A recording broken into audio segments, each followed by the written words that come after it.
गणानां त्वा गणपतिगुं हवामहे कविं कवीनामुपमश्रवस्तमं ज्येष्ठराजं ब्रह्मणां ब्रह्मणस्पत आनशृण्वन्नोतिभिः सीदसादनं श्रीमहागणाधिपतये नमः।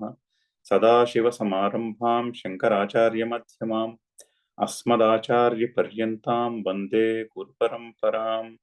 श्रुतिस्मृतिपुराणानाम् आलयं करुणालयं नमामि भगवत्पादशङ्करं लोकशङ्करम्। नारायणं नमस्कृत्य नरं चैव नरोत्तमं देवीं सरस्वतीं व्यासं ततो जयमुदीरयेत्। जय गुरुदेव। 54వ శ్లోకం దగ్గర ఉన్నాము. చదువుదాం శ్లోకం. స్థితప్రజ్ఞస్య కా భాషా స్థితప్రజ్ఞస్య కా భాషా సమాధిస్థస్య కేశవ సమాధిస్థస్య కేశవ స్థితధీః కిం ప్రభాషేత స్థితధీ కిం ప్రభాషేత కిమాసీత వ్రజేత కిం. కిమాసీత వ్రజేత కిం. అవతారికి చదువుదాం. ప్రశ్నబీజం ప్రతిలభ్య ప్రశ్నబీజం ప్రతిలభ్య అర్జునః ఉవాచ అర్జునః ఉవాచ లబ్ధ సమాధిప్రజ్ఞస్య లబ్ధ సమాధిప్రజ్ఞస్య లక్షణ బుభుత్సయా లక్షణ బుభుత్సయా అర్జున ఉవాచ. అర్జున ఉవాచ. అర్జునుడు అడుగుతున్నాడు, ప్రశ్న బీజం దొరికింది అంటే ప్రశ్న వేయడానికి గ్యాప్ దొరికింది. ఇంతవరకు కర్మయోగం చెప్పారు. కర్మయోగం చెప్పి కర్మయోగం యొక్క ఫలము అంతఃకరణ శుద్ధి. అంతఃకరణ శుద్ధి ద్వారా ఆత్మజ్ఞాన ప్రాప్తి, అంటే నేను కర్తను కాదు అన్నటువంటి అనుభవము, నాలో వెలతి లేదు, నేను సంపూర్ణము, నా స్వరూపము సంపూర్ణము, నాలో వెలతేమీ లేదు అన్నటువంటి ఒక నిక్కచ్చి అయినటువంటి అనుభవము, అది జ్ఞాన ప్రాప్తి. అది చెప్పారు. ఇప్పుడు ప్రశ్న అడగడానికి గ్యాప్ దొరికి ప్రశ్న అడుగుతున్నాడు. ప్రశ్న బీజం ప్రతిలభ్య అర్జున ఉవాచ. ఏమిటి ప్రశ్న? లబ్ధ సమాధి ప్రజ్ఞస్య, ప్రజ్ఞ సమాధిలో నిలిచి ఉన్నవాని యొక్క, సమాధి అంటే సమాధియే ఆత్మ అని చెప్పారుగా ముందు శ్లోకంలో. సమాధి ఈజ్ ఈక్వల్ టు ఆత్మ అని ముందు ఎక్స్ప్లెయిన్ చేశారు. సో సమాధి యందు అంటే తన స్వరూపమునందు నిలిచి ఉన్నటువంటి ప్రజ్ఞ, అటువంటి వివేకము అటువంటి ప్రజ్ఞ బుద్ధి కలిగిన వాని యొక్క లక్షణ బుభుత్సయ, అతని లక్షణములు ఎలా ఉంటాయి అని తెలుసుకోవాలనే కోరికతోటి ప్రశ్న వేస్తున్నాడు అర్జునుడు. ఏమిటి ప్రశ్న? సమాధిస్థస్య అంటే సమాధియందు ప్రతిష్ఠింపబడినటువంటి ప్రజ్ఞ కలిగిన వాడని అర్థం. సమాధిస్థస్య అంటే సమాధియందు ఉన్నటువంటి ఆర్ ఆత్మస్వరూపమునందు నిలకడగా ఉన్నటువంటి వాని యొక్క, సమాధిస్థస్య స్థిత ప్రజ్ఞస్య, ఆ ప్రజ్ఞ స్థిరముగా ఉన్నటువంటి అంటే వివేక బుద్ధి స్థిరముగా ఉన్నటువంటి వాని యొక్క కా భాష, అతని భాషణము ఎలా ఉంటుంది? భాష అంటే అతని యొక్క లక్షణం ఏమిటి అని అర్థం. అంటే ఇతరులు అతని గురించి ఏ విధముగా చెప్పుకుంటారు.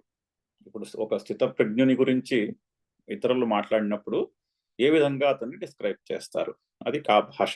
భాషా కా అంటే అతని భాషణము ఏమిటి? భాషణము ఏమిటి అంటే పరులు అతని గురించి ఏ విధముగా చెప్పుకుంటారు, అంటే అతని లక్షణం ఏమిటి అని అర్థం ప్రశ్న. సో సమాధిస్థస్య స్థిత ప్రజ్ఞస్య భాషా కా. కేశవ, ఓ కేశవ, స్థితధీహి కిం ప్రభాషేత, అటువంటి స్థిరమైనటువంటి బుద్ధి కలిగిన, స్థితధీహి అంటే తన బుద్ధిలో వివేకము నిలబడినటువంటి మనిషి కిం ప్రభాషేత, ఏ విధంగా మాట్లాడతాడు? ఇతరులు అతని గురించి ఏ విధంగా చెప్పుకుంటారు, అతను ఇతరులతో మాట్లాడినప్పుడు ఏ విధంగా మాట్లాడతాడు? కిం ఆసీత అంటే ఏ విధంగా కూర్చుంటాడు? వ్రజేత కిం, ఏ విధంగా తిరుగుతాడు, అంటే అతని యొక్క నడవడి ఏ విధంగా ఉంటుంది, అతని యొక్క దాన్ని ఏమంటారు, ప్రవృత్తి ఏ విధంగా ఉంటుంది, అతని క్యారెక్టర్ ఏ విధంగా ఉంటుంది అని అడుగుతున్నాడు. అంటే నెట్ స్థిత ప్రజ్ఞుని యొక్క లక్షణాలు ఏమిటి అని అర్జునుడు అడుగుతున్నాడు. అడిగిన దానికి శ్రీకృష్ణుడు సమాధానం చెప్పబోతున్నాడు. చాలా చక్కని సెక్షన్ ఇక్కడ నుంచి లాస్ట్ దాకా మనం చెప్పినట్టున్నాను. ఫస్ట్ 11వ శ్లోకం నుంచి 30వ శ్లోకం దాకా నిర్గుణ సాంఖ్య యోగము అంటే ఆత్మస్వరూపం యొక్క జ్ఞానాన్ని చెప్పాడు ముందు మొట్టమొదటిగా. ఎందుకు అంటే అజ్ఞానాన్ని నేను ఫలానా అనే అజ్ఞానం నుంచి పుడుతున్నటువంటి మోహము దుఃఖములో చిక్కుకుని ఉన్నాడు అర్జునుడు. అది పోవాలంటే దాని మూలాన్న ఉన్నటువంటి అజ్ఞానాన్ని తొలగించాలి. దానికి అసలు కరెక్ట్ స్వరూపం ఏమిటి, నా స్వరూపం ఏమిటి అన్నది కరెక్ట్ గా తెలియాలి. ముందు అందుకుని నిర్గుణ సాంఖ్య యోగము చెప్పారు. సో నీ స్వరూపము ఈ మనసు బుద్ధి అహంకారము కాదు, నీకు చావు పుట్టుకలు లేవు అంటూ ఆ నిర్గుణ సాంఖ్యయోగము చెప్పారు. తర్వాత ఆ నిర్గుణ సాంఖ్యయోగము అర్థం కాకపోతుంటే దానికి సాధనా మార్గం చెప్పారు, కర్మయోగము. 30వ శ్లోకం తర్వాత నుంచి రఫ్గా 53వ శ్లోకం దాకా కర్మయోగము. ఆ నిర్గుణ పరమాత్మ జ్ఞానము ఆరు నిర్గుణ పరమాత్మ స్వరూపము మన అనుభవానికి రావడానికి సాధనా మార్గము కర్మయోగము. దానిని సగుణ కర్మయోగము అంటాం. ఓకే, ఎందుకంటే అక్కడ మనకి ఏ విధంగా కర్మలు చేయాలి అన్నది తెలియజేస్తోంది. కర్మలు చేస్తూ ఉండాలి, ఏ విధంగా చేయాలి.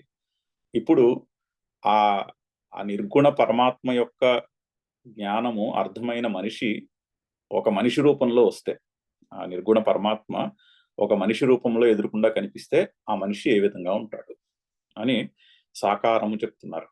ఆ నిర్గుణ పరమాత్మ చైతన్యము సాకారమై ఎదురుకుండా ప్రత్యక్షమైతే ఏ విధంగా ఉంటుంది, ఆ మనిషి ఏ విధంగా ఉంటాడు అని స్థిత ప్రజ్ఞని లక్షణాలు చెప్తున్నారు. సో చాలా చక్కని ఆర్గనైజేషన్, మూడు పార్ట్ల కింద చాలా చక్కగా ఆర్గనైజ్ చేసి పెట్టారు.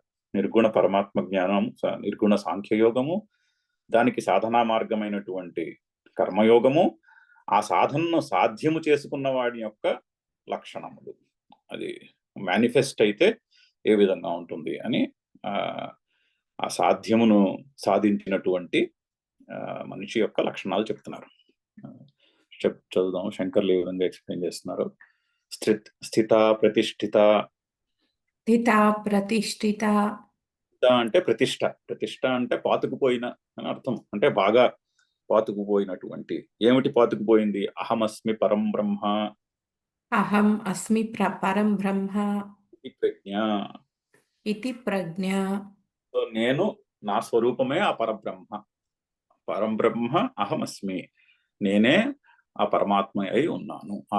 పరమాత్మ నా స్వరూపము ఆ పరబ్రహ్మ, అనంతమైనటువంటి పరబ్రహ్మ, అనంతమైనటువంటి చైతన్యము. నేను ఫలానా అనే వ్యక్తిత్వము కాదు అని ప్రజ్ఞ, స్థిర అని ప్రజ్ఞ పాతుకుపోవుట, అది స్థిత ప్రజ్ఞ అంటే. యస్య సహ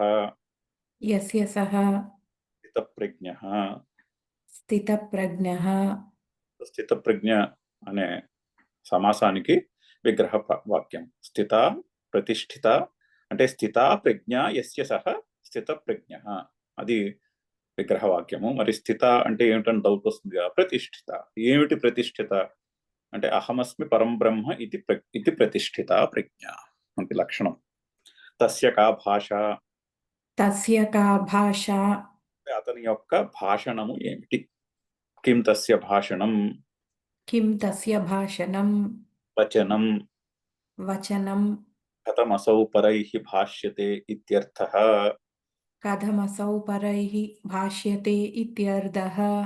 భాష అన్నది చక్కగా ఎక్స్ప్లెయిన్ చేస్తున్నారు. భాష అంటే భాషణం, భాషణము అంటే వచనము. ఎటువంటి వచనం? ఏమిటా వచనము? అతను ఇతరుల చేత ఏ విధముగా భాష్యతే, వివరింపబడతాడు. అది ఇతరులు అతని గురించి ఏ విధంగా చెప్పుకుంటారు అని అర్థము. భాష అంటే అక్కడ అంటే అతని లక్షణం ఏమిటి అని దాని యొక్క మీనింగ్ అది. సమాధిస్తస్య సమాధౌ స్థితస్య. సమాధిస్థస్య అనేది కూడా ఒక పదము, సమస్త పదము. అంటే ఏమిటది? సమాధౌ స్థితస్య, సమాధి యందు నిలబడినటువంటి, పాతుకుపోయినటువంటి అని అర్థము. అంటే అది సప్తమి తత్పురుష సమాసం. సమాధౌ సప్తమి ఏకవచనం. సమాధౌ స్థితస్య సమాధిస్తస్య, సమాధి యందు స్థిరపడినటువంటి అని అర్థం. సమాధిస్తస్య అంటే సప్తమి తత్పురుష సమాసం అది. స్థితధీః స్థితధీః స్థితప్రజ్ఞः స్థితప్రజ్ఞः స్వయం వా కిం ప్రభాషేత. స్వయం వా కిం ప్రభాషేత. ఆ స్థితప్రజ్ఞుడు తను స్వయంగా ఏ విధంగా మాట్లాడతాడు. ముందు వాక్యమేమో ఇతరులు తన గురించి ఏ విధంగా మాట్లాడతారు, ఇక్కడేమో తాను స్వయంగా ఏ విధంగా మాట్లాడతాడు. కిమాసీత కిమాసీత వ్రజేత కిం వ్రజేత కిం ఆసనం వ్రజనం వా తస్య కథం ఇత్యర్థః. ఆసనం వ్రజనం వా తస్య కథం ఇత్యర్థః. సో అతని ఆసనము అతని వ్రజనము అంటే కూర్చోవడము నడవడి ఇవన్నీ ఎలా ఉంటాయి అని ప్రశ్న. స్థితప్రజ్ఞస్య లక్షణం స్థితప్రజ్ఞస్య లక్షణం అనేన శ్లోకేన పృచ్యతే. అనేన శ్లోకేన పృచ్యతే. సో ఈ శ్లోకము చేత అనేన శ్లోకేన స్థితప్రజ్ఞస్య లక్షణం పృచ్యతే. ఇన్ సమరీ అది ఆ శ్లోకం యొక్క అర్థం. స్థితప్రజ్ఞుని యొక్క లక్షణము అడుగుతున్నాడు అర్జునుడు. అది ఆ శ్లోకం యొక్క అర్థం అని 1 లైన్ సమరీ. సో ఇక్కడ అయితే గమనించవలసింది ఏంటంటే ఈ చాప్టర్ లో అది చెప్తున్నారు ఒక వాక్యము. యం హి ఆదితః ఏవ యహ హి ఆదితః ఏవ యహ హి ఆదితః ఏవ సన్యస్య కర్మాణి సన్యస్య కర్మాణి జ్ఞానయోగనిష్టాయాం ప్రవృత్తః జ్ఞానయోగనిష్టాయాం ప్రవృత్తః యశ్చ కర్మయోగేన కర్మయోగేన తయోః. తయోః. అక్కడ దాకా వాక్యం, అక్కడ ఫుల్ స్టాప్ లేదు పుస్తకంలో, అక్కడతో ఆ వాక్యం అయిపోతుంది. ఆ మిగిలింది వచ్చే శ్లోకానికి ఇంట్రడక్షన్. సో అక్కడ ఏం చెప్తున్నారంటే ఇక్కడ ఇద్దరి గురించి చెప్తున్నారు. స్థితప్రజ్ఞుడు అనే పదముతో ఇద్దరిని సంబోధిస్తున్నారు.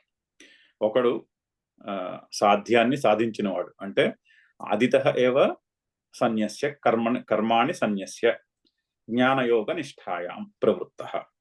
అంటే ముందు నుంచి కూడా ఇప్పుడు ఆదిశంకర్లు లాంటి వాళ్ళు ఉన్నారు అనుకోండి, వాళ్ళు ముందు నుంచి కూడా సన్యాసం తీసేసుకున్నారు, సర్వకర్మ సన్యాసం పూర్తి చేసుకున్నారు. అంటే ముందుగానే వాళ్ళు పుడుతూనే ఆ స్టేట్ ఆఫ్ మైండ్ తో పుట్టారు. సో చిన్నప్పుడే ఉపనయనం అవుతూనే ఆయన సన్యాస మార్గంలోకి వెళ్ళిపోయాడు. సో ఆదితః ఏవ కర్మాణి సన్యస్య జ్ఞానయోగ నిష్ఠాయాం ప్రవృత్తః. అటువంటి వాళ్ళు జ్ఞానులు అంతా. అలా ఇప్పుడు గురుదేవుడు అటువంటి వాళ్ళు ముందు నుంచి కూడా రైట్ ఫ్రమ్ ద బిగినింగ్ అదే మార్గంలో ఉన్నారు. అటువంటి వాళ్ళ గురించి, అటువంటి వాళ్ళని స్థితప్రజ్ఞుడు అంటారు. అలాగే కాకుండా యహ కర్మయోగేన ప్లస్ ఎవరైతే కర్మయోగము మార్గంలో సాధన చేస్తున్నాడో వాళ్ళని కూడా స్థితప్రజ్ఞుడు అంటారు. సో సాధ్యము సాధనము రెండు కూడా ఈ స్థితప్రజ్ఞుని లక్షణాలలో చెప్తున్నారు అనేది ఇక్కడ మనము గమనించవచ్చు అని ఇండికేట్ చేస్తున్నారు. ఈ మిగిలిన సెక్షన్ అంతా కూడా సాధ్యము సాధనము రెండు చెప్తారు. అది వేదాంత శాస్త్రంలో అది ఒక యునిక్ క్యారెక్టరిస్టిక్. సాధనము సాధ్యము రెండు ఒకటే. ఏది సాధ్యమో అదే సాధనము. అంటే వివేకము, ఆత్మానాత్మ వివేకము తెలిసి ఉండాలి. ఆత్మానాత్మము వివేకము సాధన చేయాలి. అంటే ఎప్పటికప్పుడు మనం మననం చేసుకుని పరిశీలించుకుని ఏది ఆత్మ, ఏది అనాత్మ, ఏది నిత్యము, ఏది అనిత్యము అని అని సాధన చేస్తూ ఉండాలి. ఆ సాధన సిద్ధించింది అనుకోండి, అదే సాధ్యము, అది స్థిరపడిపోయింది. ఆత్మానాత్మ వివేకము స్థిరపడినది. సో సాధనము సాధ్యము రెండు ఒకటే. ఏది సాధ్యమో అదే సాధన చేయాలి. సో ఆ విధంగా ఈ స్థితప్రజ్ఞుని లక్షణాలు అలా ఉంటాయి. అది సిద్ధించిన వాడిని ఆ మనిషి అలా కనిపిస్తాడు. మనం అలా తయారవ్వాలంటే ఆ లక్షణాలని పట్టుకోవాలి. ఆ లక్షణాలను పట్టుకుని వాటిని సాధన చేయాలి అనే విధంగా చెప్తారు అని అది ఇండికేట్ చేస్తున్నారు, గుర్తుపెట్టుకోమని. ఇప్పుడు సాధన చతుష్టయంలో ప్లస్ సమాధి అంటే ఇదివరకు కూడా చెప్పుకున్నాం. సాధన చతుష్టయంలో ఏ సమాధి వస్తుందో అదే శమ దమ ఉపరతి శ్రద్ధ తితిక్ష సమాధానం అని చెప్తారు. అంటే మనసు నిలకడగా ఉంటుంది, నిలకడగా తన స్వరూపం నందు నిలిచి ఉంటుంది. సో అది సాధనము, అదే సాధన చేయాలి, అదే సాధ్యము కూడా. సో ఇక్కడ నుంచి చెప్పే శ్లోకాలన్నీ కూడా ఇది గుర్తుపెట్టుకోవాలి. ఇది రెండింటికి కూడా ఈ రెండిటికి కూడా అప్లికబుల్. లెవెల్ 1 సాధకుడు, లెవెల్ 2 సాధ్యాన్ని సిద్ధించుకున్నవాడు. ఇద్దరి లక్షణాలు కూడా ఇద్దరిని సూచిస్తున్నారు ఆ లక్షణాలతో అని చెప్తున్నారు.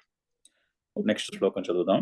శ్రీ భగవానువాచ శ్రీ భగవాన్ ఉవాచ ప్రజహాతి యదా కామాన్ ప్రజహాతి యదా కామాన్ సర్వాన్ పార్థమనోగతాన్ సర్వాన్ పార్థమనోగతాన్ ఆత్మన్యేవాత్మనా తుష్టః ఆత్మన్యేవాత్మనా తుష్టః స్థితః ప్రజ్ఞస్తదోచ్యతే. స్థితప్రజ్ఞస్త్యదోచ్యతే. స్థితప్రజ్ఞః తదా ఉచ్యతే. సో అక్కడ విసర్గ పోయి సకారం వచ్చింది. స్థితప్రజ్ఞస్తదోచ్యతే. సో దాన్ని స్థితప్రజ్ఞస్తదోచ్యతే.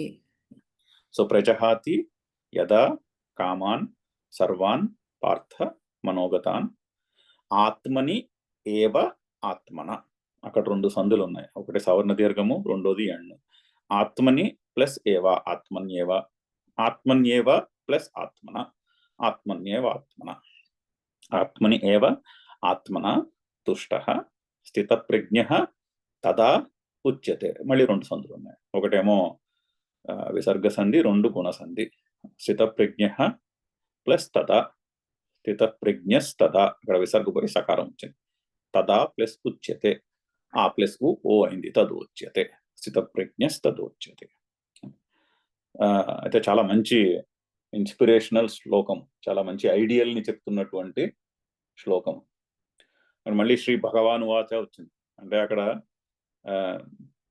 మీరు భాగవతంలోకి వెళ్ళామనుకోండి, భాగవతంలో శ్రీకృష్ణుడు రుక్మిణితో సంభాషణ చేస్తున్నాడు అనుకోండి, అక్కడ శ్రీకృష్ణ ఉవాచ అనే అంటారు. కానీ ఇక్కడ మాత్రం శ్రీ భగవాన్ ఉవాచ. ఎందుకంటే ఇది టైమ్లెస్ ఇన్స్ట్రక్షన్. ఇది సనాతనమైనటువంటి ఇన్స్ట్రక్షన్. సో అందుకని ఇక్కడ శ్రీ భగవాన్ ఉవాచ, మళ్ళీ శ్రీ భగవాన్ ఉవాచ వచ్చింది. సో అయితే ఇది ఒక పెద్ద ఐడియల్, చాలా మంచి ఐడియల్ ని చెప్తున్నటువంటి శ్లోకం, స్థితప్రజ్ఞుని యొక్క లక్షణము. చూడండి, యదా సర్వాన్ కామాన్ ప్రజహాతి. ఐడియల్, అది ఐడియల్ గోల్. సర్వాన్ కామాన్ ప్రజహాతి, అన్ని కామనలను వదిలేయాలి, అన్ని కోరికలు వదిలేయాలి, ఎక్సెప్షన్ లేకుండా. ఆ సర్వశబ్దం ఎక్కడైనా వచ్చిందంటే ఇంకా అందులో ఎక్సెప్షన్స్ ఉండవు. ఎటువంటి ఎక్సెప్షన్ లేకుండా అన్ని కోరికలను వదిలేసేయాలి. ఏ సర్వాన్ కామాన్ ప్రజహాతి. పార్థ, ఓ పార్థ, యదా ఎప్పుడైతే, సర్వాన్ మనోగతాన్ కామాన్ మనసులో ప్రవేశించినటువంటి కామనలన్నీ కూడా వదిలేసేయాలి. అక్కడ కింద తదా ఉంది, తర్వాత తదా ఉచ్యతే ఉందిగా. యదా తదా, యదా తదా చెప్తున్నారు అంటే అది గ్యారంటీడ్ అన్నమాట. అంటే ఆ రెండు కలిసి ఉంటాయి. అంటే మస్ట్ అచీవ్ కండిషన్ చెప్తున్నారు. యదా తదా అంటే అందులో ఎక్సెప్షన్ లేదు, ఎక్సెప్షన్ ఏమీ లేకుండా మస్ట్ అచీవ్ కండిషన్ అన్నమాట. అది ఎప్పుడైతే మనసులో చేరుకున్నటువంటి కామనలు అన్నీ తొలగిపోతాయి, ప్రజహాతి అన్నీ వదిలేస్తాడు. తదా అప్పుడు ఆత్మని ఏవ ఆత్మన తుష్టః, తన స్వరూపమునందే, ఆత్మని ఏవ, ఆత్మని అంటే తన స్వరూపమునందు, తన స్వరూపమునందే, ఆత్మన తన స్వరూపము చేతనే, తుష్టః ఆనందముగా ఉంటాడు. అతడు స్థితప్రజ్ఞ ఉచ్యతే, అప్పుడు స్థితప్రజ్ఞుడు అని చెప్పబడతాడు. చూడండి, చాలా చక్కని ప్రిన్సిపల్. చాలా ఇది విని మళ్ళీ అందులో చిన్న చిన్న ఎక్సెప్షన్స్ పెట్టుకోకూడదు. ఈ ఒక్క కోరిక నేను పెట్టుకుంటాను, ఇంకా అలాంటివి ఏమి ఉండవు. అన్ని కోరికలు తీసేసి పక్కన పెట్టాలి. యథా సర్వాన్ కామాన్ మనోగతాన్. శంకర్లు చక్కగా ఎక్స్ప్లెయిన్ చేస్తారు. మనోగతాన్ అంటే మనసులో ప్రవేశించినటువంటి కోరికలు. అంటే మనసులో కోరికలు ఆత్మ నుంచి రావు, కోరికలు బయట నుంచి ప్రవేశిస్తాయి. బాహ్యమైన సంసారం నుంచి కోరికలు ప్రవేశిస్తాయి. అవి మన స్వరూపంలో, కోరికలు మన స్వరూపంలో భాగము కాదని చెప్తున్నారు. మనోగతాన్ అంటున్నారు. అంటే మనసులో ప్రవేశించినటువంటి కోరికలు న్యాచురల్ గా ఉండవు. న్యాచురల్ స్టేట్ కోరికలు లేని స్టేట్. అన్ని కోరికలు వదిలేస్తే ఎంత ప్రశాంతంగా ఉంటామో అది మన సహజమైనటువంటి స్వరూపం.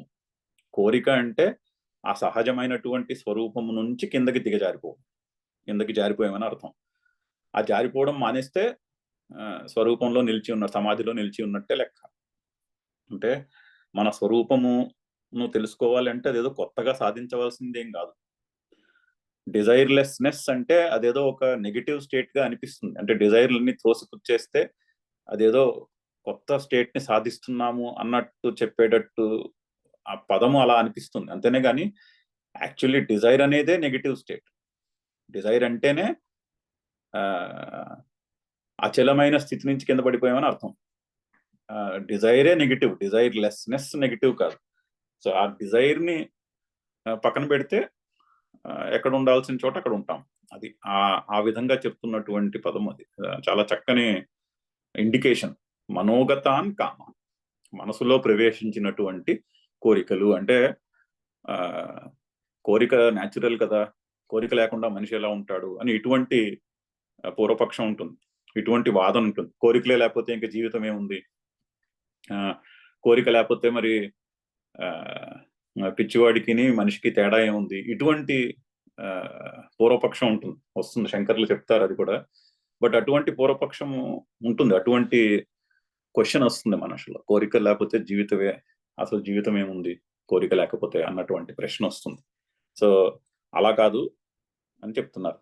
అలా కాకుండా కోరికలన్నీ పక్కన పెట్టేసినప్పుడు ఆత్మని ఏవ ఆత్మనా తుష్ట. తుష్ట అంటే తుష్టి అంటే సంస్కృతంలో ఒకటి కోరుకున్నాము, ఏదైనా కోరుకుని ఇది నాకు కావాలి అనుకున్నది సాధించినప్పుడు కలిగే ఆనందము. ఇప్పుడు గులాబ్ జామున్ తినాలని కోరిక పుట్టింది అనుకోండి, ఆ గులాబ్ జామున్ తిన్నాక ఓ గులాబ్ జామున్ తినేసరికి మయా అనిపిస్తుంది. అది తుష్టి అంటే. సో ఆ తుష్టి సాధారణంగా బాహ్యమైనటువంటి కోరికలు లింక్ చేసి పెట్టుకుంటాం. ఫలానాది నేను తెచ్చుకుంటే, ఫలానాది సాధించుకుంటే నాకు ఆనందము అని పెట్టు కూర్చుంటాం. సో అది తుష్టి అంటే. కానీ ఇక్కడ స్థితప్రజ్ఞుని తుష్టి ఎక్కడి నుంచి పుట్టింది? ఆత్మని ఏవ ఆత్మ, తన స్వరూపమునందే తుష్టి, తన స్వరూపంలోనే చేతనే తుష్టి, తన స్వరూపంలో తాను నిలిచి ఉండుట వలననే తుష్టి కలుగుతాం. అటువంటి ఆనందము ఉన్నవాడిని స్థితప్రజ్ఞుడు అని చెప్తారు.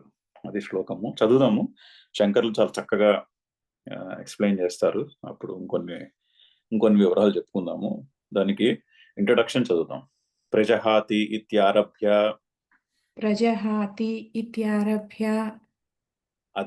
అధ్యాయ సమాప్తి పర్యంతం స్థితప్రజ్ఞ లక్షణం సాధనం చ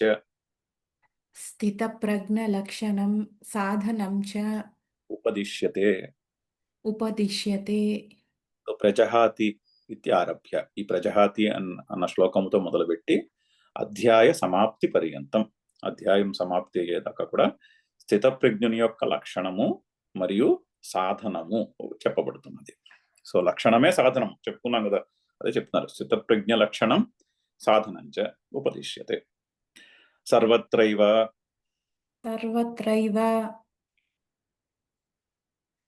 అధ్యాత్మశాస్త్రే కృతార్థలక్షణాని యాని తాన్యేవ సాధనాని ఉపదిశ్యంతే. ఈ ఎందువలనగా సర్వత్రైవ అధ్యాత్మశాస్త్రే అంటే అధ్యాత్మశాస్త్రం అంతా కూడా ఇలాగే ఉంటుందని చెప్తున్నారు.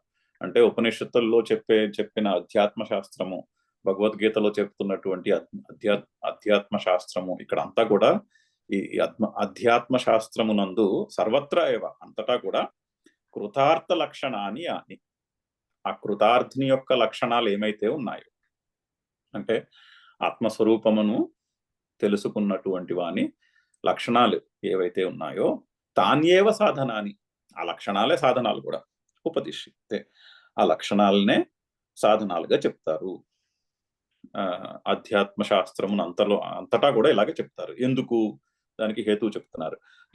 యత్న సాధ్యత్వాత్.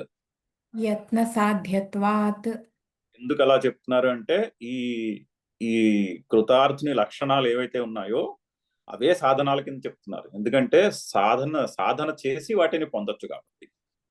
యత్న సాధ్యత్వ వాటికి అటువంటి కనెక్షన్ ఉంది. సాధన చేసి ఆత్మానాత్మ వివేకము సాధన చేసి దాన్ని సిద్ధించుకోవచ్చు, అంటే అది స్థిరపడేటట్టు చేసుకోవచ్చు. వైరాగ్యము దాన్ని సాధన చేసి సిద్ధించుకోవచ్చు. సిద్ధించుకోవడం అంటే అది ఆ వైరాగ్యము పోకుండా మనసులో స్థిరముగా ఉంటుంది.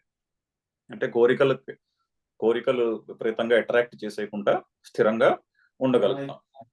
సో అక్కడ సాధనము వైరాగ్యమే, సాధ్యము కూడా వైరాగ్యమే. సో వాటికి కనెక్షన్ కూడా ఉంది. సాధన చేసి దాన్ని సిద్ధించుకోవచ్చు అని ఆ కనెక్షన్ ఉండటం వలన అధ్యాత్మ శాస్త్రం అంతటా కూడా ఈ విధంగానే చెప్తారు. యాని యత్న సాధ్యాని సాధనాని లక్షణాని చ భవంతి తాని. అంటే కొంచెము అన్వయం మార్చుకోవాలి. ఆయన శంకర్లు చక్కగా సంస్కృత పదాలన్నీ అలా జంబుల కింద పడేశారు అక్కడ. వాటిని కొంచెం అటు ఇటు చెప్పుకోవాలి. యాని యత్న సాధ్యాని సాధనాని తాని లక్షణాన్ని భవంతి. ఏవైతే యత్న సాధ్యములైన సాధనములు ఉన్నాయో అవే లక్షణాలు కూడా. అది దాని అర్థం. యాని యత్న సాధ్యాని సాధనాని తాని లక్షణాన్ని చ భవంతి. ఆ తాని మధ్యలో పెట్టుకుంటే సెంటెన్స్ కరెక్ట్ గా అర్థమవుతుంది. ఏవైతే యత్న సాధ్యములు అయిన సాధనాలో అవే లక్షణాలు. ఏవైతే లక్షణాలు అవే యత్నము చేయవలసినటువంటి సాధనాలు అని అర్థం. సో చాలా చక్కని ఇంట్రడక్షన్. అది గుర్తుపెట్టుకోకపోతే ఇవన్నీ మనకు సంబంధం లేదులే, ఈ లక్షణాలు మనకు సంబంధించినవి కావు, ఇవి అదేదో ఆ జ్ఞానాన్ని సిద్ధించుకున్న వాళ్ళకి తప్పించి మనకి వీటితో సంబంధం ఏం లేదు అన్నటువంటి ఒక ఐడియా కలుగుతుంది మనసులో. అది కలగకుండా ఆయన చెప్తున్నారు ఏవైతే లక్షణాలు చెప్పబడుతున్నాయో అవే సాధనములు కూడా. ఈ దృష్టిలో పెట్టుకుని చదువుకుంటే చాలా చక్కగా ప్రతి శ్లోకము కూడా చాలా ఇన్స్పైరింగ్ గా ఉంటుంది. చదువుదాము శంకర్ల యొక్క వివరణ. ప్రజహాతి ప్రకర్షేణ జహాతి పరిత్యజతి. జహాతి అంటే పరిత్యజతి, అంటే జహాతి అంటే విడిచిపెట్టుట, పరిత్యాగము చేయుట. మరి ప్రా ఉంది కదా, ప్రా ఉపసర్గ ఉంది ముందు. అంటే ప్రకర్షేణ అంటే బాగా విడిచిపెట్టినటువంటి. అంటే గుర్తుపెట్టుకోవాల్సింది, ఇందాక కూడా గుర్తుపెట్టుకోవాల్సింది ఏంటంటే ఈ కామనలను వదిలేయడము అంటే అదేదో నెగటివ్ క్వాలిటీ కింద కనిపిస్తుంది, డిజైర్లెస్నెస్. కానీ గుర్తుపెట్టుకోవాల్సింది ఏంటంటే డిజైరే నెగిటివ్. సో డిజైర్ చేయడం అంటే ఒక ప్రశాంతమైన స్థితి నుంచి కిందకి జారిపోయామని అర్థం. డిజైర్ లేని టైంలో వర్తమాన కాలంలో ఉంటాం, living in the present moment అంటాం. అంటే ఏంటి? వర్తమానంలో జీవించటం అంటే కామనలు లేకుండా ఉండుట. కామన అనేది మనసులో బయలుదేరితే వర్తమానంలోనే బయటపడిపోయినట్లు లెక్క. సో అందుకని ప్రజహాతి పూర్తిగా, జహాతి పరిత్యజతి, ప్రకర్షేణ పరిత్యజతి. దేనిని? యదా యస్మిన్ కాలే సర్వాన్ సమస్తాన్ కామాన్ ఇచ్ఛాభేదాన్. సో సమస్తాన్ సమస్తములైన కామనలు అంటే కామన ఒక్కటే ఉండదు. మరి కామన ఉంటే ద్వేషము కూడా ఉంటుంది, భయాలు కూడా ఉంటాయి. Desires and fears. డిజైర్ ఉంటే ఫియర్ కూడా ఉంటుంది. ఎందుకంటే ఒకసారి ఒక కోరిక కలిగిందంటే మనసులో ఆ కోరిక సిద్ధిస్తుందో లేదో అన్న భయం ఉంటుంది, అక్కడి నుంచి బయలుదేరుతుంది.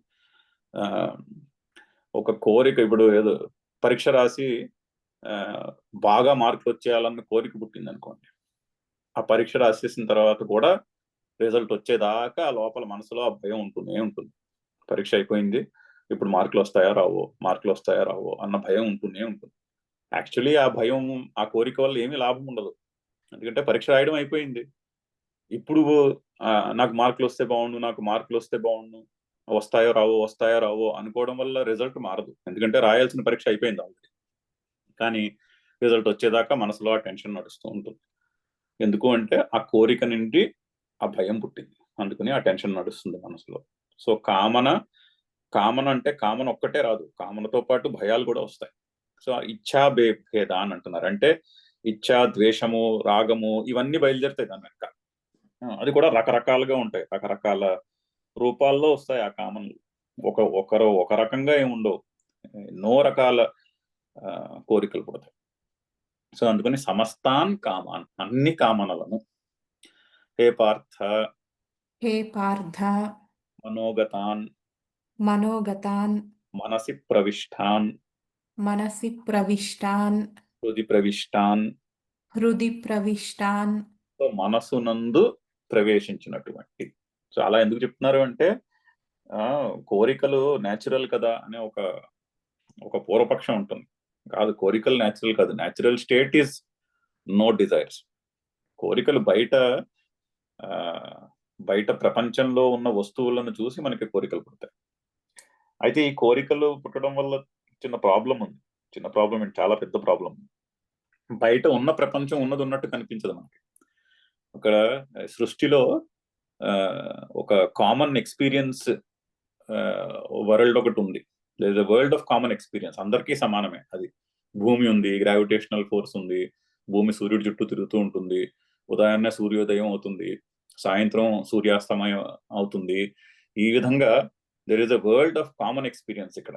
కానీ ఈ కామనలను ప్రవేశించి అసలు ఆ వరల్డ్ ఆఫ్ కామన్ ఎక్స్పీరియన్స్ మర్చిపోతాం. ఈ కోరికల వల్ల అసలు వరల్డ్ ఆఫ్ కామన్ ఎక్స్పీరియన్స్ కనిపించదు మనకి. ఎందుకంటే ఆ కోరికల వలన పుట్టే రాగద్వేషములు, భయాలు, వాటితో కలుషితం అయిపోయి ఉంటుంది మన దృష్టి.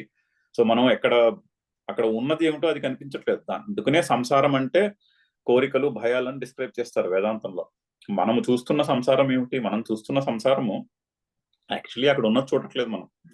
అక్కడ వరల్డ్ ఆఫ్ కామన్ ఎక్స్పీరియన్స్ ని ఎవడు పట్టించుకోవట్లేదు. మన కోరికలు, భయాలు చేత కలుషీకృతమైనటువంటి దృశ్యాన్ని చూస్తున్నాం. సో మన విజన్ దాన్ని ఏమంటారు, అడల్టరేట్ అయిపోయింది డిజైర్స్ అండ్ ఫియర్స్ తోటి. సో డిజైర్స్ అండ్ ఫియర్స్ పక్కన పెడితే అప్పుడు అక్కడ ఉన్నది ఉన్నట్టు కనిపిస్తుంది, ఉన్నది ఉన్నట్టు ప్రపంచము కనిపిస్తుంది. కానీ మనం ఏం చేస్తాము, ఉన్నది ఉన్నట్టు చూడడం. ఎక్కడ మీరు పరిశీలించి చూడండి, ఉన్నది ఉన్నట్టు ప్రపంచాన్ని చూడట్లేదు. మన కోరికలు, భయాల యొక్క విజన్ నుంచి చూస్తున్నాము. ఆ విజన్ తో కలుషీకృతమైనటువంటి దృశ్యాన్ని చూస్తున్నామే కానీ ఉన్నది ఉన్నట్టు గుర్తించలేకపోతున్నాం. అది ఆ కామనలతో ఉన్నటువంటి ప్రాబ్లం. అందుకని సర్వాన్ కామాన్, ఇవి ఎక్కడి నుంచి వచ్చాయంటే ఇవి లోపల నుంచి నేచురల్ గా రావు, ఇవి బయట నుంచి పుడతాయి.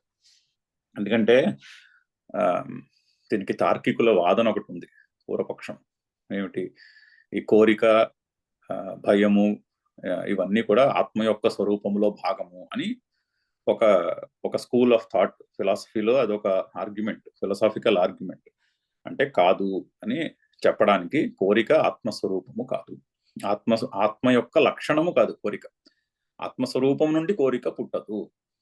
కోరిక బయట జగత్తులో ఉన్నటువంటి విషయం నుంచి పుడుతుందే కానీ లోపల నుంచి, ఆత్మ నుంచి కోరిక పుట్టదు అని చెప్పడానికి మనసి ప్రవిష్టాన్ అని క్లియర్ గా ఎక్స్ప్లెయిన్ చేస్తున్నారు. మనోగత అంటే మనసులో బయట విషయముల వలన కలిగినటువంటి కోరిక బయట నుంచి ప్రవేశించిందే కానీ లోపలది కాదు. లోపల ఉన్న స్వరూపం, నా స్వరూపంలో వెలతి లేదు, కానీ కోరిక పుట్టి నాకేదో వెలతి ఉన్నది అనే ఐడియాని ఫామ్ చేస్తుంది. అందుకని ఈ కోరికలన్నింటినీ పక్కన పెట్టాలి అంటున్నారు. కోరికల్ని పక్కన పెడితే అప్పుడు నా స్వరూపంలో ఎటువంటి వెలతి లేదు, నా స్వరూపము సంపూర్ణము అని అనుభవానికి వస్తూ ఉంటుంది. అందుకని అక్కడ బోధ ఆ విధంగా చెప్తున్నారు చాలా చక్కగా. సర్వాన్ సమస్తాన్ కామాన్, ఇచ్ఛాభేదాన్ కామాన్ మనోగతాన్, అది కూడా మనసి ప్రవిష్టాన్, హృది ప్రవిష్టాన్, ప్రకర్షేణ పరిత్యజతి. అది అయితే దీనికి పూర్వపక్షం చెప్తున్నారు చూడండి. ఇక్కడ నెక్స్ట్ వాక్యము ఈ ఐడియాకి పూర్వపక్షం అన్నమాట. సర్వకామ పరిత్యాగి తుష్టి కారణాభావాత్ శరీరధారణ నిమిత్త శేషే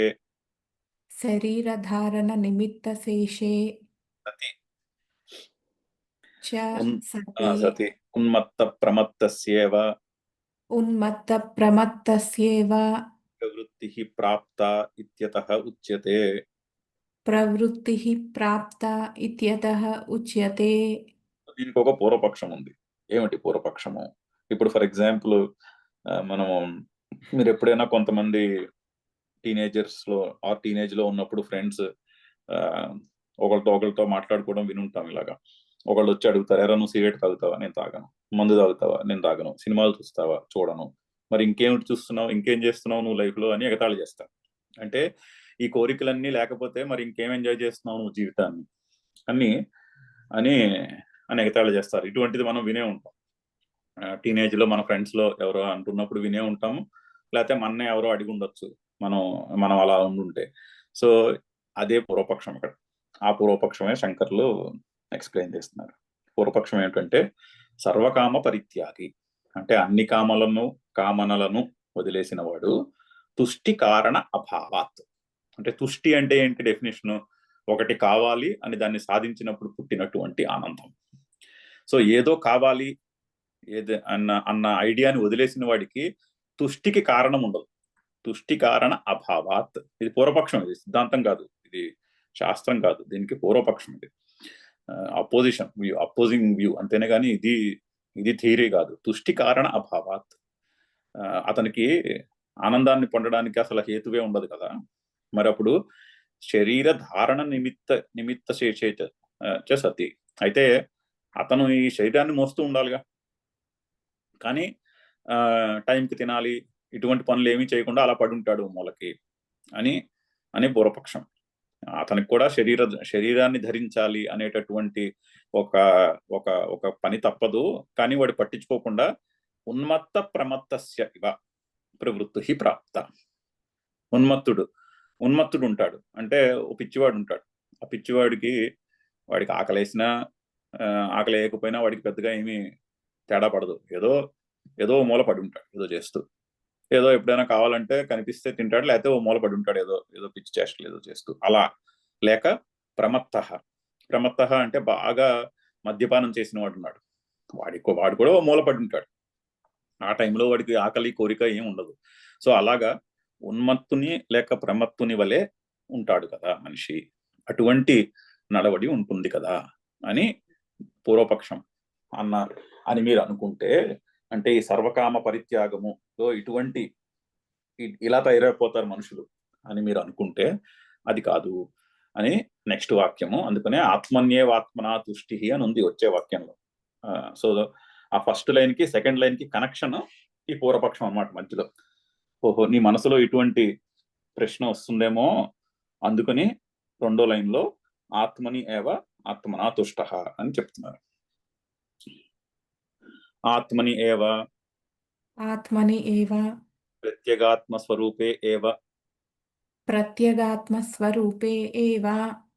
ఆత్మని ఏవ అంటే మళ్ళీ దాన్ని ఏదో అహంకారంతో ఈగోసెంట్రిక్ గా అర్థం చేసుకోకూడదు. నా యందు అంటే ఇగో నేను మళ్ళీ అలా అర్థం చేసుకోకూడదు అంటున్నారు. అంటే అహంకారముతో కూడుకున్నటువంటి ఐడియా కింద అర్థం చేసుకోకూడదు అక్కడ ఆత్మ శబ్దాన్ని.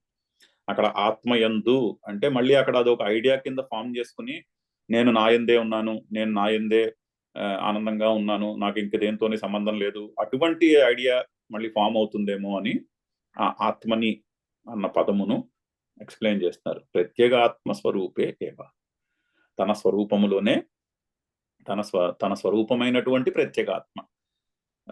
అంటే ఎవరు చూస్తున్నారు అన్న ప్రశ్న నుంచి మొదలుపెట్టి ఆ చూస్తున్నది ఎవరో అని దాన్ని కళ్ళు చూస్తున్నాయా కాదు, బ్రెయిన్ సెల్స్ చూస్తున్నాయా కాదు, brain cells only signals process చేస్తున్నాయి, కళ్ళు ఓన్లీ సిగ్నల్స్ ని బ్రెయిన్ కందేలా చేస్తున్నాయి, తర్వాత బ్రెయిన్ లో ఉన్నటువంటి సెల్స్ ఆ సిగ్నల్ ని ప్రాసెస్ చేస్తున్నాయి.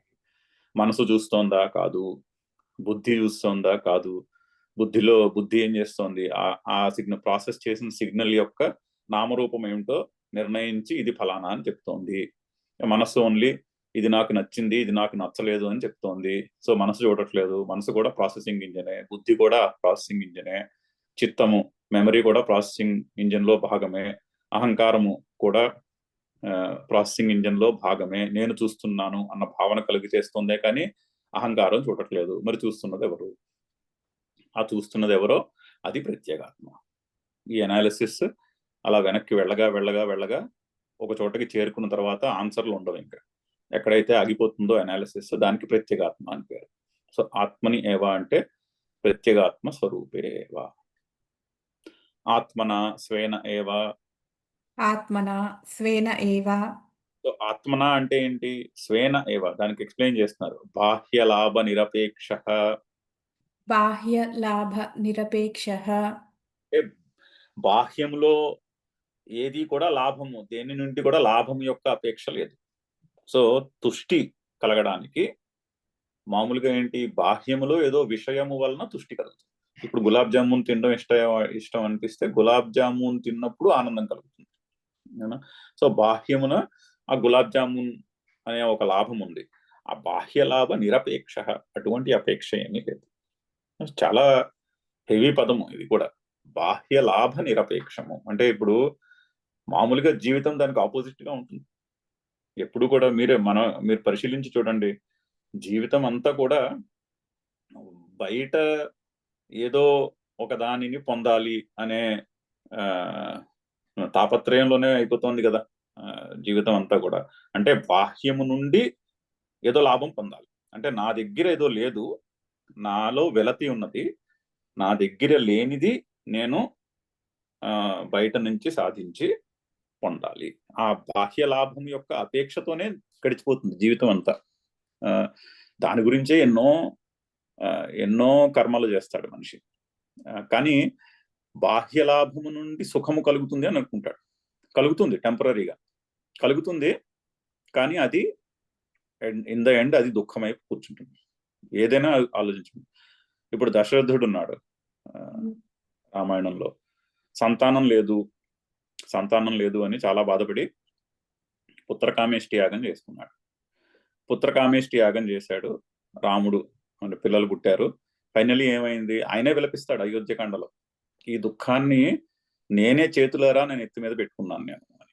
ఇంత దుఃఖాన్ని నేను ఎంతో కష్టపడి కొని తెచ్చుకున్నాను అని ఆయనే విలపిస్తాడు ఆఖరి క్షణాల్లో అయోధ్యకాండలో. రాముడు అడవికి వెళ్ళిపోయిన తర్వాత ఆ కామేష్టి యాగం చేయకపోతే ఈ దుఃఖమే ఉండేది కాదు కదా అని విలపిస్తాడు దశరథుడు అక్కడ. సో నెట్ ఏమైంది? ఆ సంతానం కావాలి, బాహ్య లాభాపేక్ష పెట్టుకుని పుత్రకామేష్టి చేసి టెంపరీగా ఆనందాన్ని అనుభవించాడు కొన్ని సంవత్సరాలు. కానీ ఫైనల్ గా అది దుఃఖమై కూర్చున్నది, పెద్ద దుఃఖమై కూర్చున్నది.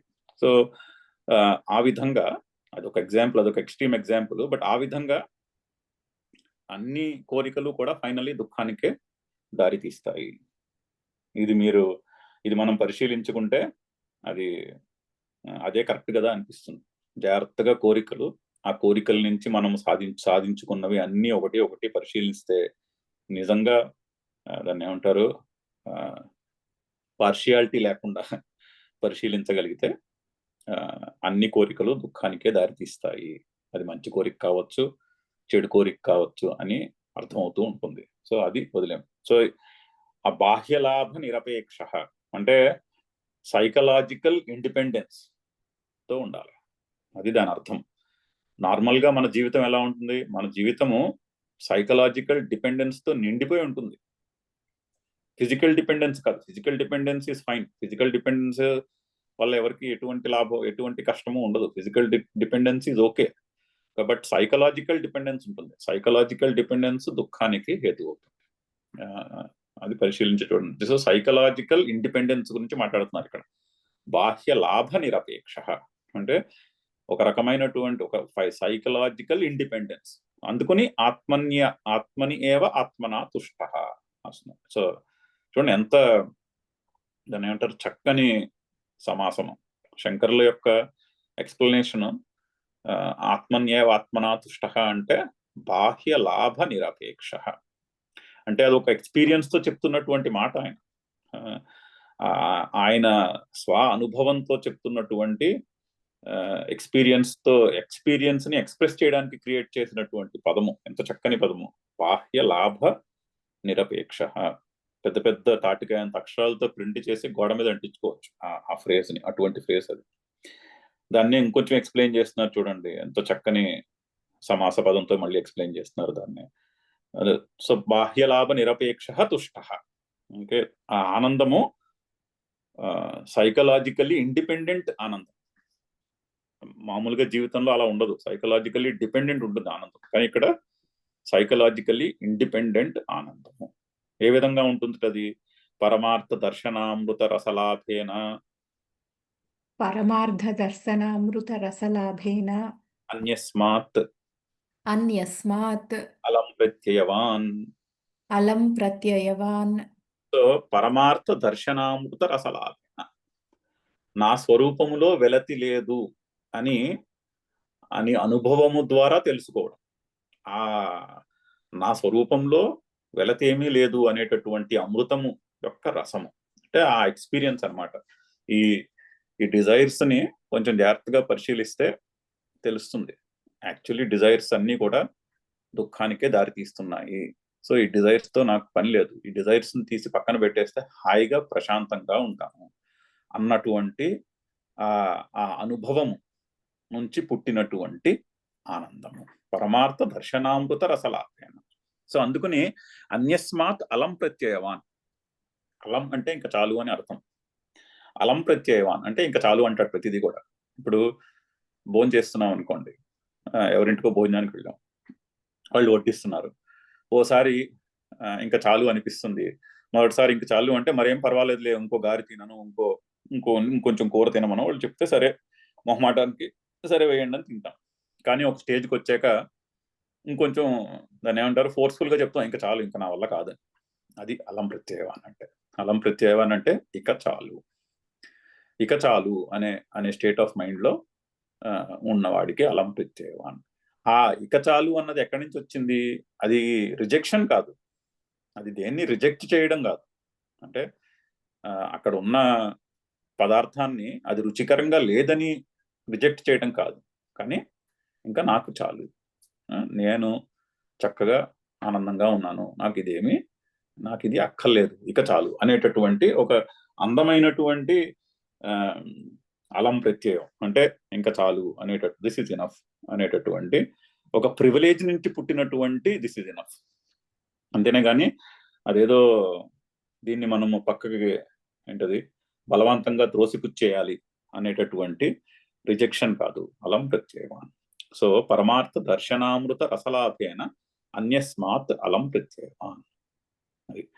అది ఆత్మన్యేవ ఆత్మనా తుష్ట అంటే చాలా చక్కని ఎక్స్ప్లెనేషన్. బాహ్యలాభ నిరపేక్ష పరమార్థ దర్శనామృత రసలాభేన అన్యస్మాత్ అలం ప్రత్యయవాన్. ఓకే, అతనిని స్థితప్రజ్ఞ అంటారు. స్థితప్రజ్ఞ అన్న పదమునకు మళ్ళీ సమాసం విగ్రహవాక్యం చెప్తున్నారు.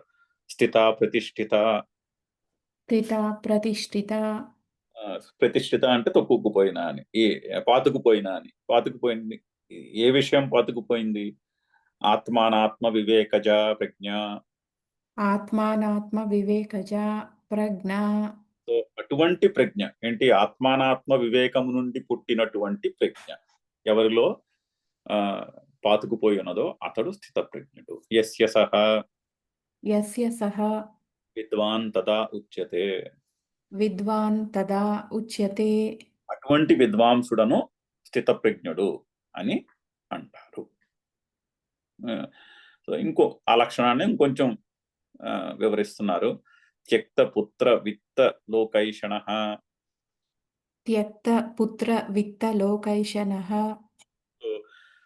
కోరికలన్నింటినీ 3 బకెట్లో పెట్టారు ఉపనిషత్తులో, బృహదారణ్యకంలో అనుకుంటా. మూడు బకెట్ల కింద డిస్క్రైబ్ చేశారు. పుత్రైషణ, విత్తైషణ, లోకైషణ అని. ఏషణ అంటే కోరిక. మనిషికి ఉండే కోరికలన్నింటినీ 3 కేటగిరీల్లో పెట్టారు, 3 బ్రాడ్ బకెట్స్ లో పెట్టారు. పుత్రైషణ అంటే సంతానం, అంటే ప్రోజని, పెళ్లి చేసుకోవాలి, సంతానము, ఆ సంతానానికి మళ్ళీ సంతానం పుట్టాలి, ఆ సంతానానికి మళ్ళీ సంతానం పుట్టాలి అనేటటువంటి ఒక కోరిక ఉంటుంది మనిషికి. ఈ వంశాన్ని ఉద్ధరించేయాలి, ఏదో కోరిక ఉంటుంది. నిజంగా ఆలోచిస్తే 8 బిలియన్ పీపుల్ ఉన్నారు ఈ భూమి మీద. మళ్ళీ కొత్తగా పిల్లల్ని కనాల్సిన అవసరం ఏముంది అసలు? సో కానీ అలా అనిపించదు. పుట్టినా ఇన్సిగ్నిఫికెంటే, పుట్టకపోయినా ఇన్సిగ్నిఫికెంటే. నిజంగా ఆలోచిస్తే పుట్టినా ఓకే, పుట్టకపోయినా ఓకే. ఎందుకంటే బోల్డంత మంది మనుషులు పుడుతూ ఉంటారు, గిట్టుతూ ఉంటారు. ఇంకొకళ్ళు పుడితే ఏమైంది, పుట్టకపోతే ఏమైంది? కానీ అలా ఉండదు ఆలోచన, మనిషి యొక్క ఆలోచన. మనిషి ఆలోచన పుత్రేషణతో నిండి ఉంటుంది. సంతానము కావాలి, సంతానానికి సంతానం కావాలి, ఆ సంతానానికి సంతానం కావాలి. అది ఒక కేటగిరీ. విత్తైషణ అంటే డబ్బు, సంపదలు. ఎంత సంపాదించినా ఇంకా సంపాదన కావాలి. నిజంగా ఎవరిది ఈ సంపద అంటే, నిజంగా ఆలోచిస్తే ఎవరిది కాదు ఈ సంపద.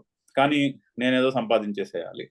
అందరికీ తెలుస్తూనే ఉంటుంది. ఎంత సంపాదించినా ఫైనల్ గా ఇక్కడి నుంచి వెళ్ళిపోయిన రోజుని దాన్ని ఏమంటారు, ఒక సూది కూడా పట్టుకెళ్ళారు ఇక్కడి నుంచి. అయినా సరే విత్తైషణ ఉంటుంది. అలాగే లోకైషణ అంటే నలుగురు నా గురించి మంచిగా చెప్పేసుకోవాలి అనేటటువంటి కోరిక ఉంటుంది అని కోరికలన్నింటినీ కూడా 3 కేటగిరీల్లో పెట్టారు. ఆ 3 రకాల కోరికలు కూడా ఇతనికి లేవు. త్యక్త, పుత్ర, విత్త, లోకైషణ.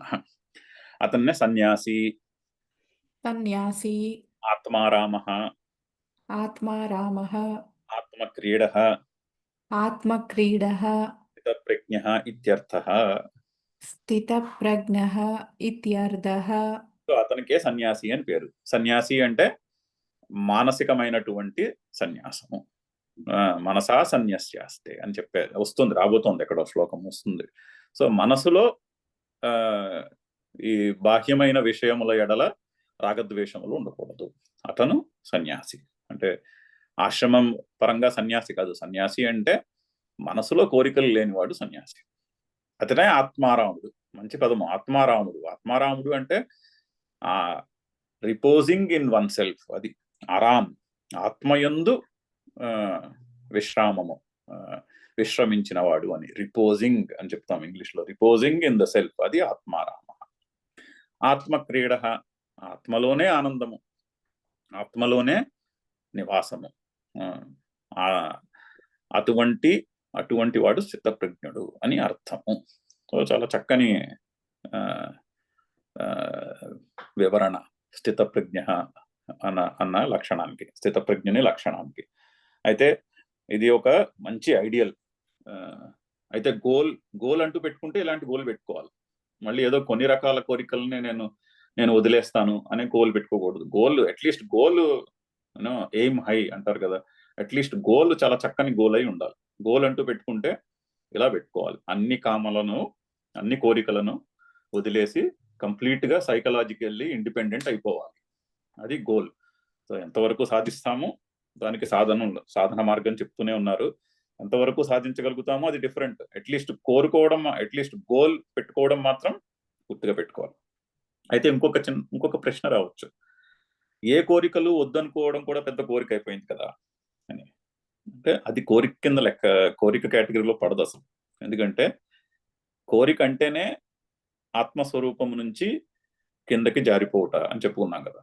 సో కోరిక వద్దు అనుకుంటే ఎక్కడున్నామో అక్కడ ఉండాలనుకో, అంతేనే కానీ కొత్తగా సాధించవలసింది ఏమీ లేదు. సో అందుకని నాకు ఏ కోరికలు వద్దు అనేది కోరిక అవ్వదు. నా స్వరూపాన్ని నేను తెలుసుకోవాలి అనేది కోరిక అవ్వదు. దాన్ని కోరిక కింద లెక్క చేయాలి. ఇక్కడతో ఆపుదాము. ఇక్కడతో ఆపి మళ్ళీ గురువారం నాడు చదువుదాం. తర్వాత గురువారం నుంచి కంటిన్యూ చేద్దాం. ఓం పూర్ణమద పూర్ణమిదం పూర్ణాత్ పూర్ణముదచ్యతే పూర్ణస్య పూర్ణమాదాయ పూర్ణమేవావశిష్యతే. ఓం శాంతి శాంతి శాంతి. హరి ఓం. Any questions?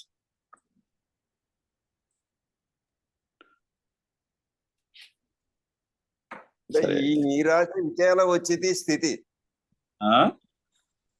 ఈ నీరాశ ఇంకేలా వచ్చింది? బమ్మెర పోతన్ గారు చెప్తాడు.